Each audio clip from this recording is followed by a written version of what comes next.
Au sommaire de cette édition, Donald Trump est devenu hier le 47e président des États-Unis. Sur le continent africain, son retour à la Maison-Blanche réveille certains espoirs. Dans ce journal également, Centrafrique, les partis de Touadéra et de Poutine ont signé un accord de coopération, un accord signé à distance entre Bangui et Moscou, d'où est rentré ce week-end le chef de l'État après une visite officielle de 3 jours.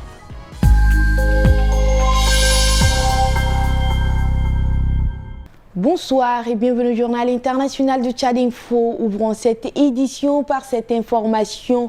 Donald Trump est devenu hier le 47e président des États-Unis. Sur le continent africain, son retour à la Maison-Blanche réveille certains espoirs. C'est le cas notamment au Somaliland. Cette république autoproclamée s'est séparée de la Somalie en 1971. Depuis, elle est toujours en quête de reconnaissance sur la communauté internationale. Or, la semaine passée, un comité de la Chambre des représentants a écrit une lettre au département d'État pour demander l'ouverture d'une représentation à Hargeisa.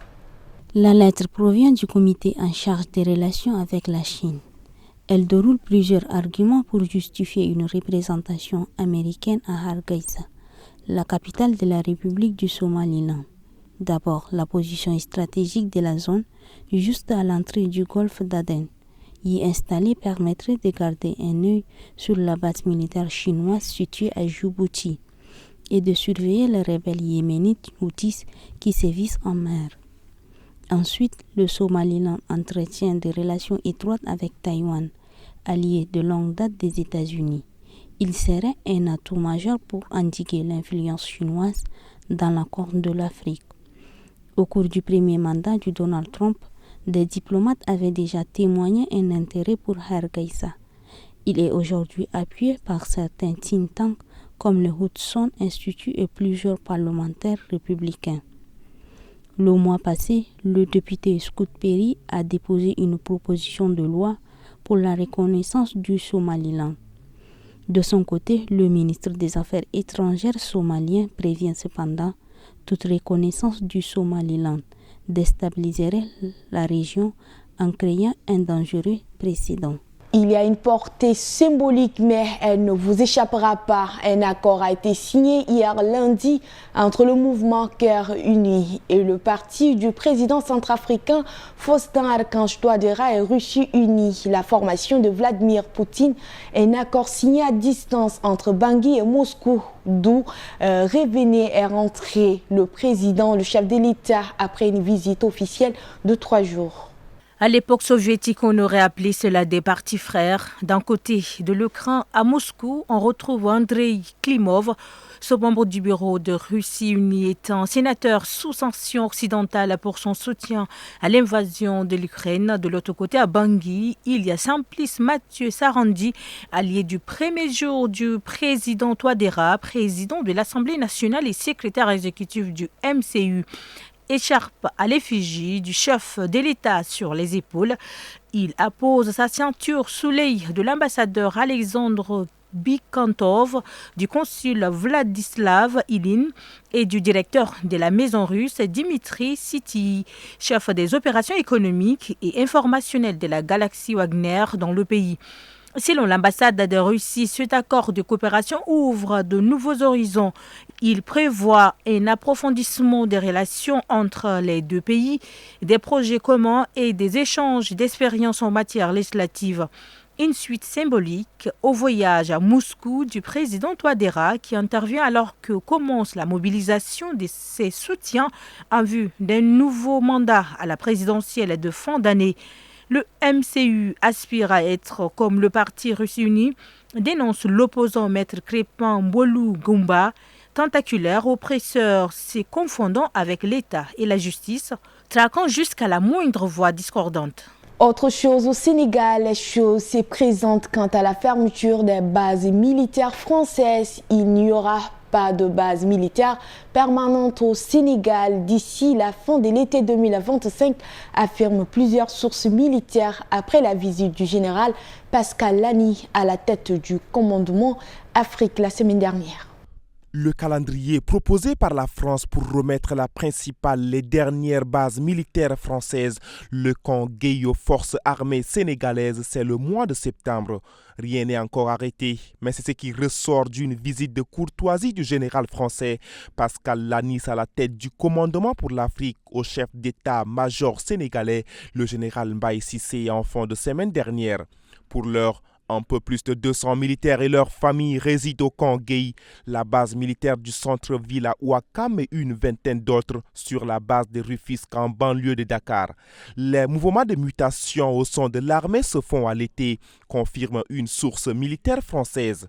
Pour des raisons familiales et logistiques, septembre est donc l'échéance logique pour la fermeture de ces deux bases. Restent ensuite 3 autres emprises, à savoir 2 Maréchal et Saint-Exupéry, près du port, et une Proté dans la base navale sénégalaise. Toutes les 3 vides et fermées depuis avril et juin 2024, affirme l'armée française.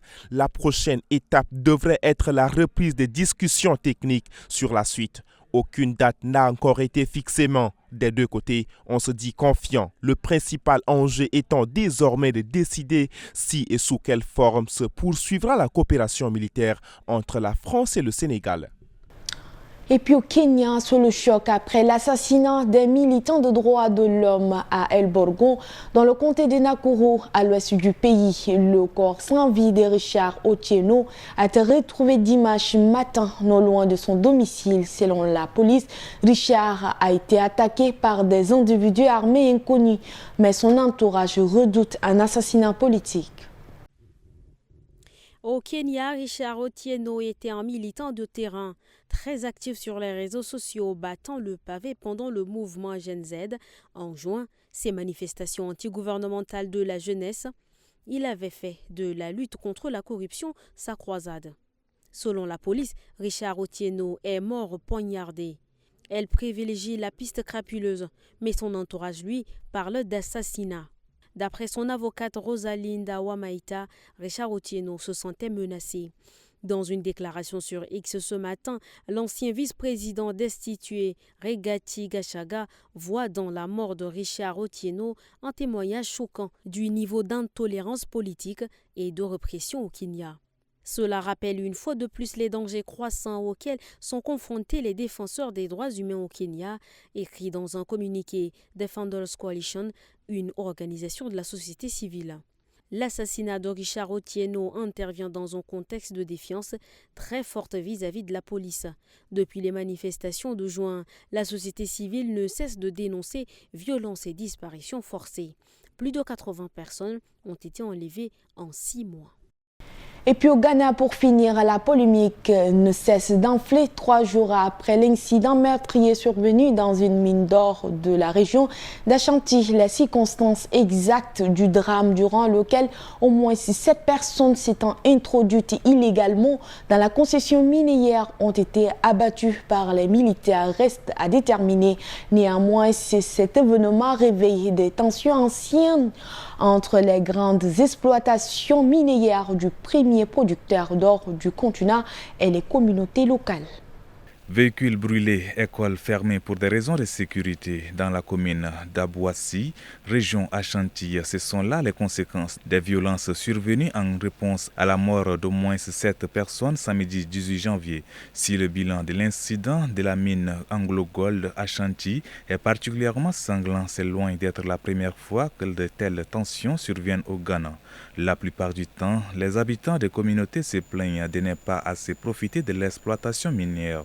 Ces gens, pour beaucoup sans emploi, voient ces concessions prospérer. Cela agite beaucoup la jeunesse qui peut alors s'enflammer, explique Daryl Bozui, directeur national adjoint de l'ONG environnementale à Rocha, Ghana. Ces tensions sont d'autant plus exacerbées dans un pays qui traverse depuis des ans l'une des pires crises économiques de son histoire poussant de plus en plus de citoyens vers l'orpaillage illégal. En 2012, ces incidents étaient plutôt limités. Puis il y a eu certaines personnes qui ont commencé à en encourager d'autres, leur disant s'ils ne vous donnent pas une partie de leur concession pour que vous puissiez creuser vous-même, allez vous en emparer de tout ce que vous voulez. C'est pour cela que c'est de plus en plus sanglant, ajoute Darel Bouzi.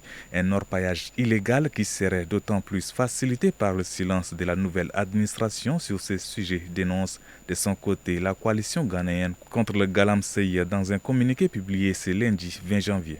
C'est ici que prend fin cette édition. Merci à vous de l'avoir suivi. Restez de nôtre pour vivre l'actualité en continu.